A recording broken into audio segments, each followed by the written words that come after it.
दोस्तों, यह कहानी है बिहार के एक गांव की, जिसमें विजय नाम का एक लड़का रहा करता था। बचपन से ही पढ़ाई में होशियार विजय अपने माता पिता की आखिरी उम्मीद था। विजय के दादा ने अपने समय में बहुत कर्ज ले लिया था, जिसको चुकाने में पिता की पूरी जिंदगी मजदूरी में निकल गई। उनके पास थोड़ी सी जमीन थी, जिसमें उनका गुजारा हो रहा था। पिताजी की तबीयत मजदूरी करने से खराब रहती थी, पर पिताजी विजय को इस बात का एहसास नहीं होने देते कि विजय को पढ़ाई में होशियार देख उसके माता पिता ने हर वह काम किया जिससे वह विजय को पढ़ा पाए। विजय की पढ़ाई खत्म हो गई थी और वह एक छोटी सी नौकरी करने लगा, जिससे उसका खर्च निकल जाता और साथ में वह कलेक्टर बनने की तैयारी भी कर रहा था। विजय अपने वक्त का एक मिनट भी फालतू नहीं गुजारता था। विजय ने अपना पूरा समय पढ़ाई और नौकरी में ही लगा दिया। विजय के पिताजी को यहाँ पता था कि वह कलेक्टर बनना चाहता है, इसलिए घर की हालत कितनी भी खराब होने पर भी उन्होंने विजय से कभी भी किसी बात का जिक्र नहीं किया और ना उसको अच्छी नौकरी करने को कहा। लगातार 2 साल तक विजय पास नहीं हो पाया। उसके बाद भी उसके पिता ने अपना घर और ज़मीन गिरवी रखकर विजय को आईएएस की कोचिंग ज्वाइन करवाई और उससे नौकरी भी छुड़वा दी और केवल पढ़ाई करने को कहा। विजय के पापा हमेशा उससे कहते, बेटा घर और खेत दोबारा आ सकते हैं, पर कलेक्टर दोबारा नहीं बन सकते। आज पूरे साल पढ़ाई करने के बाद विजय का रिजल्ट आ गया, जिसमें वह अच्छे नंबरों से निकल गया था। आज उसके पिता से ज़्यादा खुश और कोई नहीं था। ऐसा लग रहा था जैसे विजय का सपना पूरा होने वाला है, पर भगवान को कुछ और ही मंजूर था।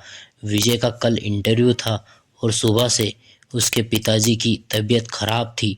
विजय के पापा उसकी माँ से बार बार कह रहे थे कि विजय को मत बताना, और उस दिन देर रात उनकी मौत हो गई।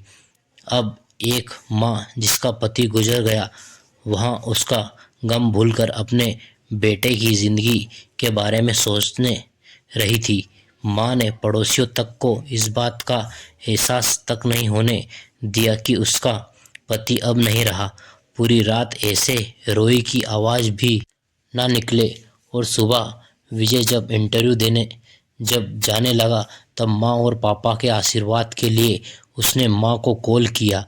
माँ ने पूरी हिम्मत लगा दी सच छुपाने के लिए और विजय को आशीर्वाद दिया।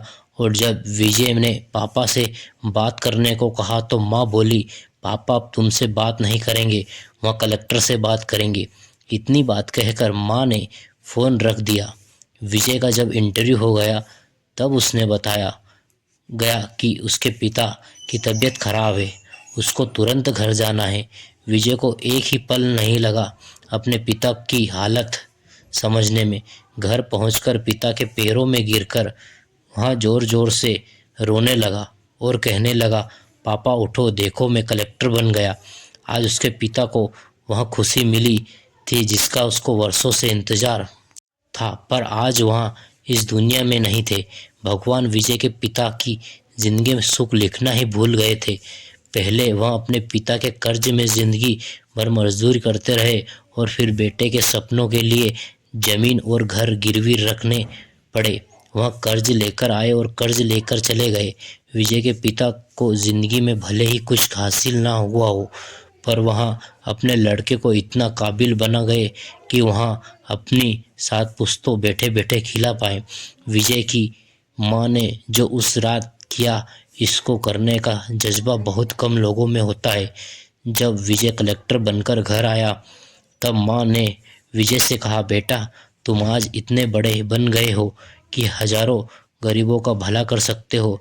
जब भी तुम्हारे सामने कोई गरीब मदद मांगने आए तो अपने पिता और मेरे बारे में सोचना।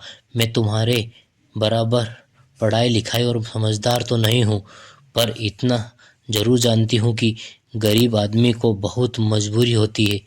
तुम कभी किसी का बुरा मत करना।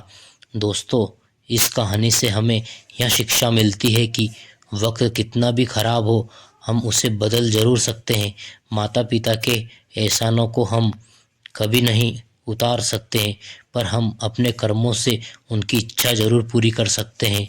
आपने सुना है कि कैसे